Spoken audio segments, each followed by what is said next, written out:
नमस्कार, मैं हूँ सीत और आप सुन रहे हैं सीत मिश्रा कहानी बोली। आज मैं आपके लिए विमल चंद्र पांडे की एक कहानी लेकर आई हूँ। विमल चंद्र पांडे मूलतः बनारस के रहने वाले हैं, फिलहाल मुंबई में रह रहे हैं।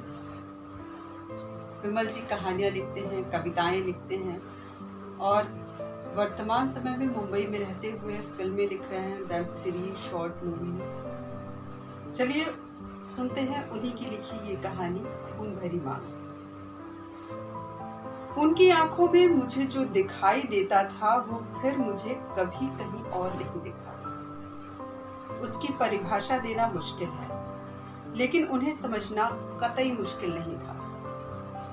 चीजें दिमाग में इतने स्पष्ट नहीं हैं और मुझे शुरुआत का इतना याद आता है कि इस दुनिया को मैंने उनकी ही नीली आंखों से देखना शुरू किया था। वो हमेशा मुझे अपने पुराने दिनों में बैठी दिखाई देती थी, जहां मैं हाफ पैंट पहने उनके पीछे पीछे घूम रहा हूँ और वो मुझे ढेर सारी कहानियों में घुमा दे रही है। हम उन्हें किरण बुआ कहते थे और जितेंद्र उनका पसंदीदा हीरो था। ये बात पूरे मोहल्ले पर उसी तरह जाहिर थी जिस तरह यह जाहिर था कि मुझे स्कूल जाना एकदम पसंद नहीं।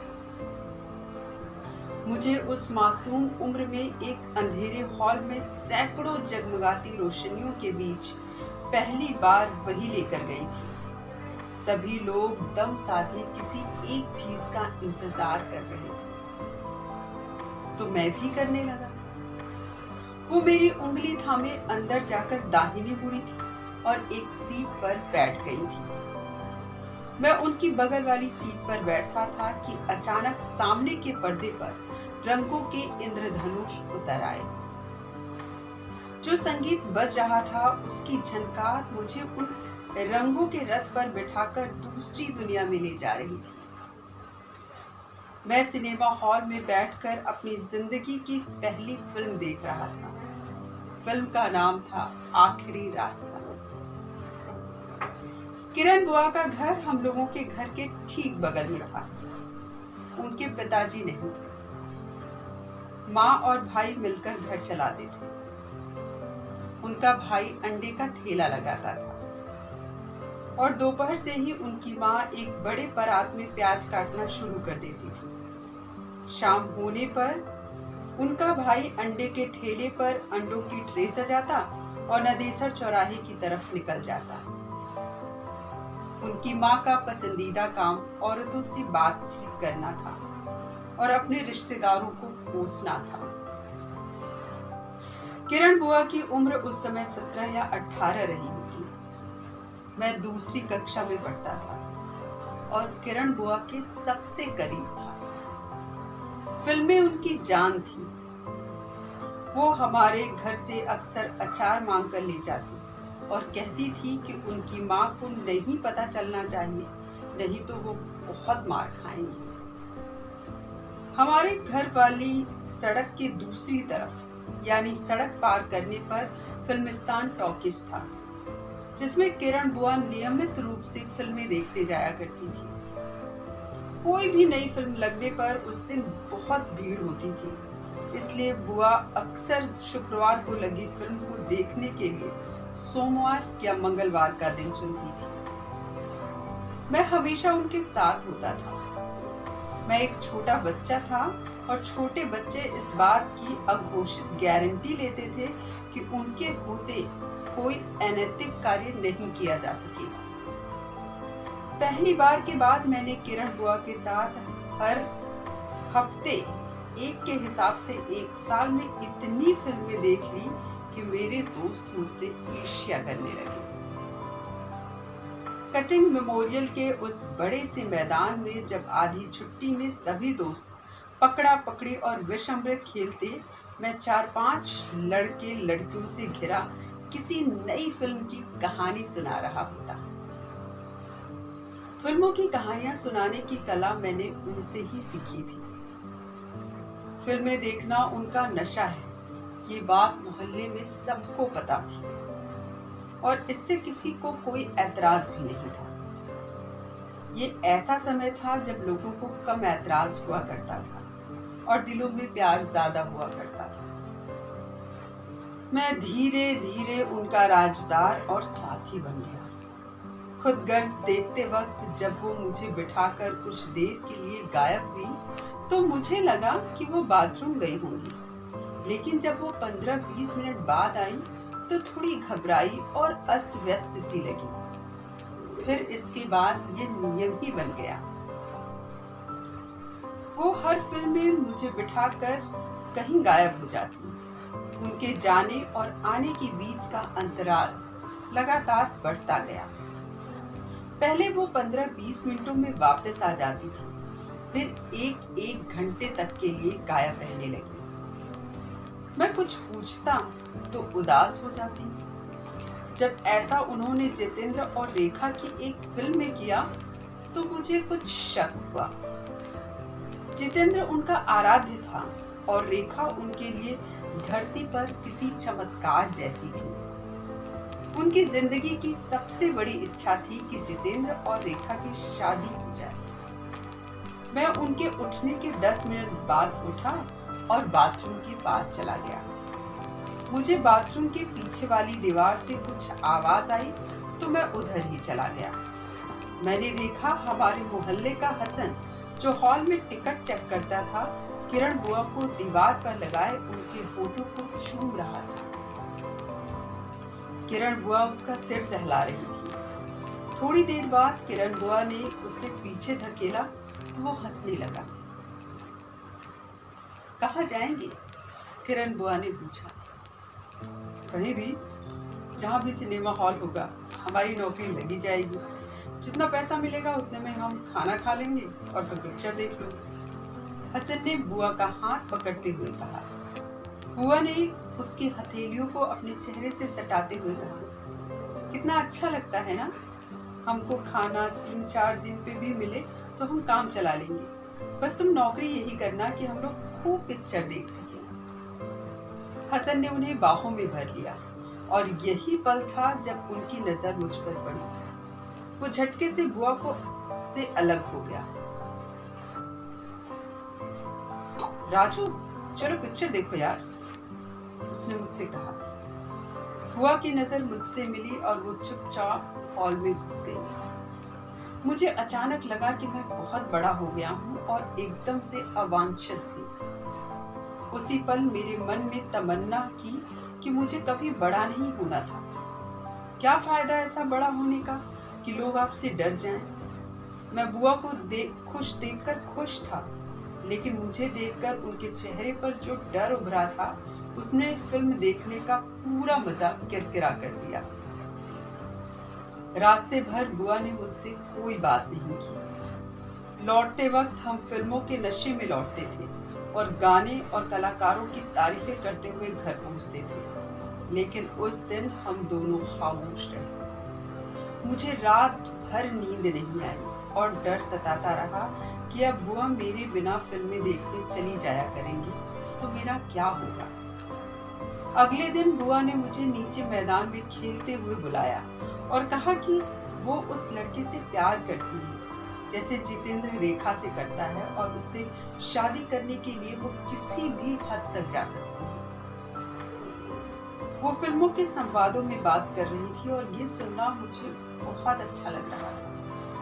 मैं खुद को अपनी उम्र से बड़ा महसूस कर रहा था। मैंने उनका हाथ पकड़कर वादा किया कि मैं किसी को कुछ नहीं बताऊंगा और मेरी मदद की जो भी जरूरत पड़े वो बेझिझक मुझसे कह सकती है। मुझे पता नहीं चला कि मैं भी फिल्मी संवादों में बात करने लगा था। अगली 2-3 फिल्में शायद किरण बुआ की जिंदगी की सबसे खूबसूरत फिल्में थी। मुझे हॉल में बिठाकर वो हसन से मिलने चली जाती और दोनों एक दूसरे को बाहों में भरे किसी कोने में अपने भविष्य के सपने बुनते। बुआ हर फिल्म को 2 बार देखती क्योंकि एक ही बार वो हॉल में पूरे वक्त मौजूद रहती। जिस दिन हम तमाचा देखकर घर लौटे थे उस दिन मुझे 2 और किरण बुआ को अनगिनत तमाचे पड़े। ये घटना ऐसी थी कि मुझे जिंदगी भर के लिए उस फिल्म का नाम और उसकी कहानी याद हो गई। किसी ने उनके बारे में उनके भाई को पता नहीं क्या बताया था कि अगली सुबह मेरी भी वहां पेशी हुई। हसनवा को जानते हो? देखे हो कभी इसके साथ? पिक्चर में से निकलती है कि नहीं बीच में ये? एक ही पिक्चर दो दो बार क्यों जाते हो तुम लोग देखने? कितना देर तुम्हारे साथ रहती है ये?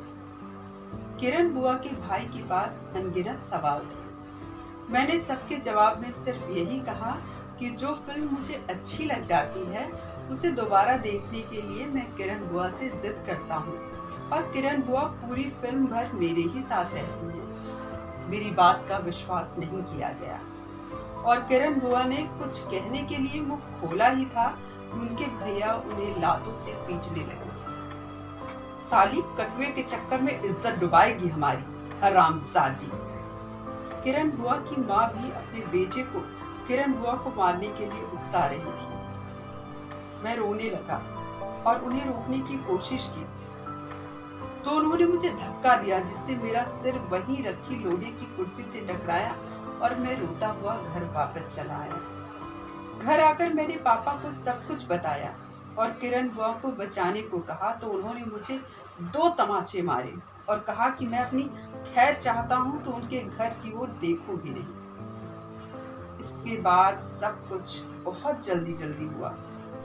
एक दिन भोर में हसन की लाश फिल्मिस्तान के पीछे पाई गई। पुलिस ने बताया कि हसन को जुआ खेलने की आदत थी और किसी से उधार लेकर उसने जुआ खेला था। उधार वक्त पर चुकता न कर पाने के कारण उसकी हत्या कर दी गई। उसी महीने के अंत तक किरण बुआ की शादी तय कर दी गई।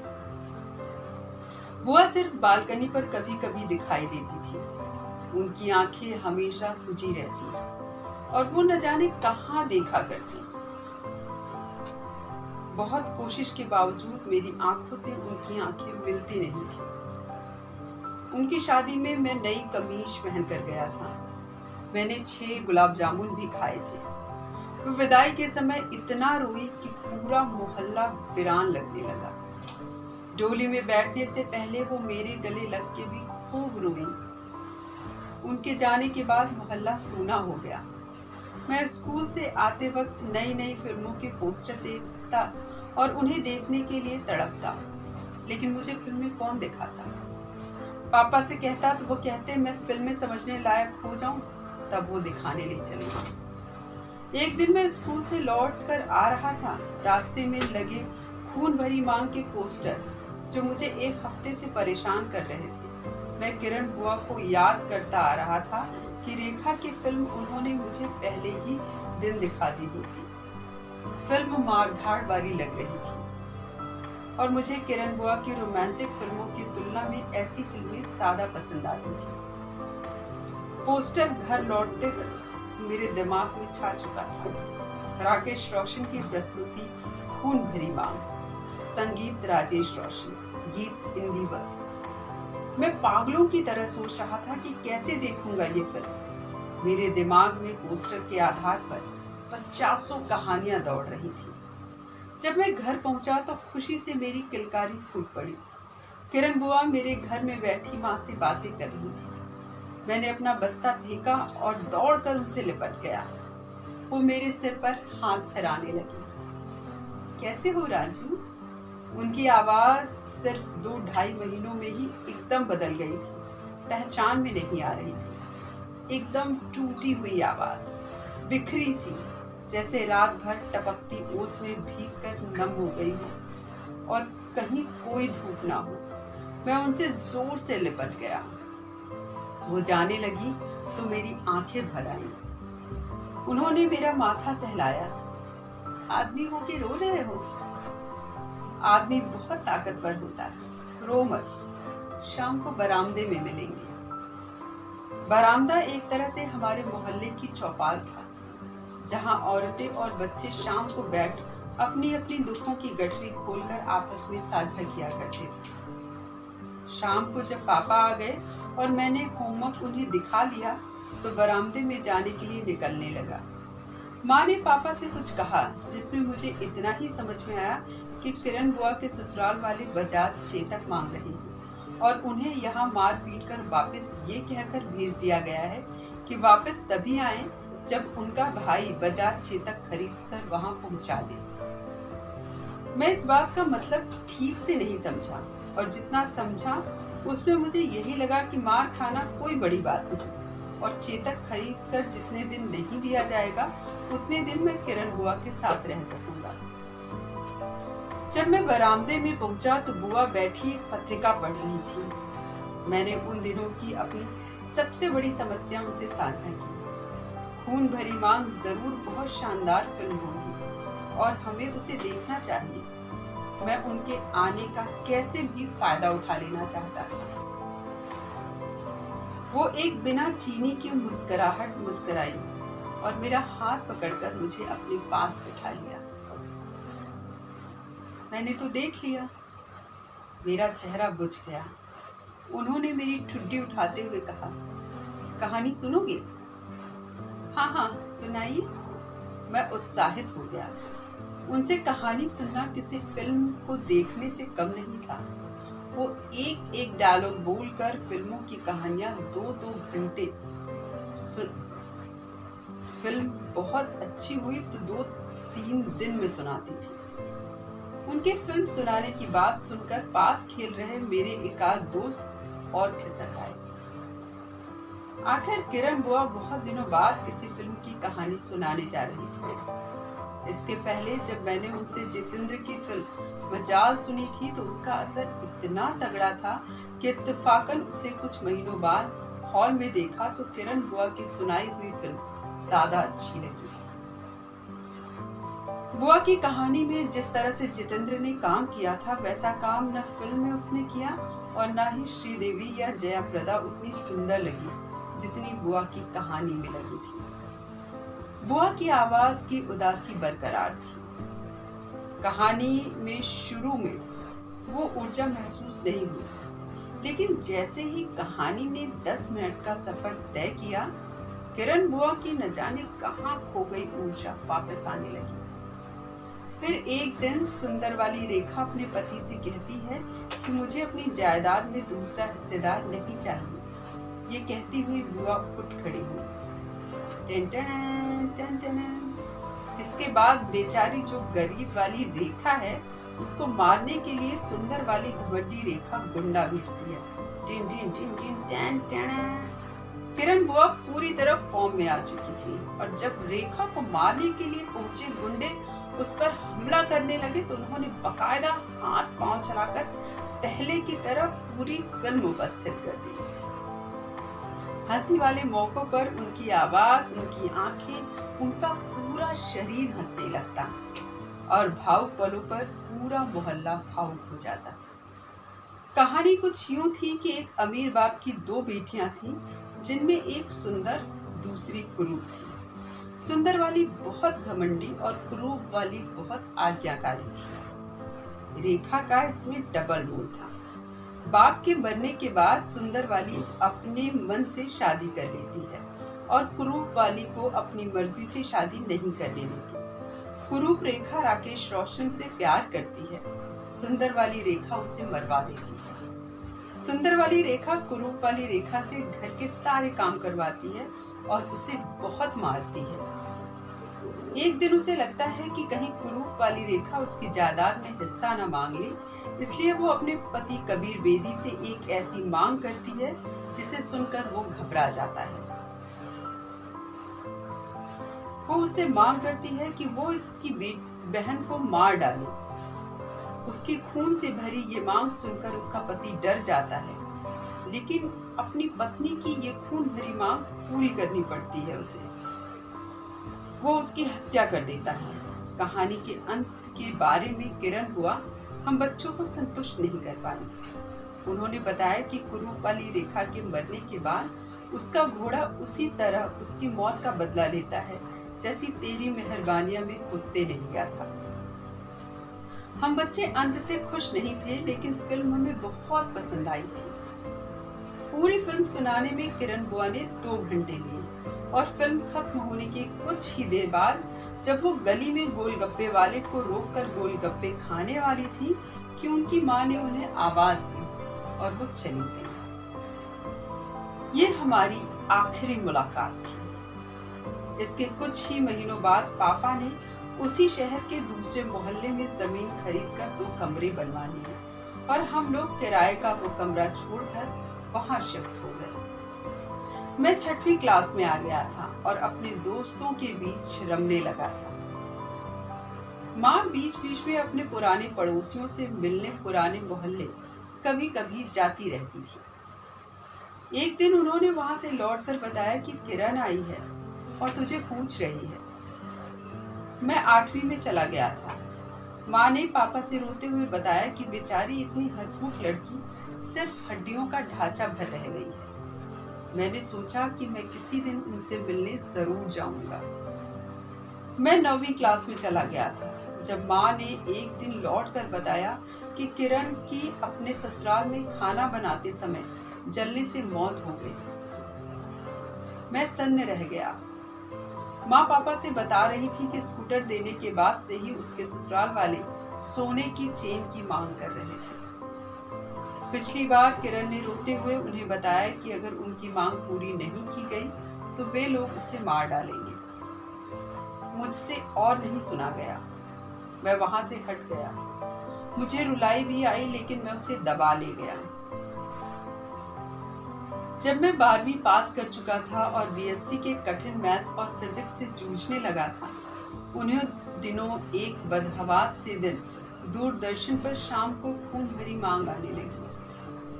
मेरा कहीं निकलने का प्लान नहीं था, इसलिए मैं फिल्म देखने लगा, वरना अब इस तरह की फिल्में मुझे पसंद नहीं आती थी। मैं जैसे जैसे फिल्म देखता गया मेरे भीतर कुछ भरता सा गया और कहीं कुछ खाली सा होता गया।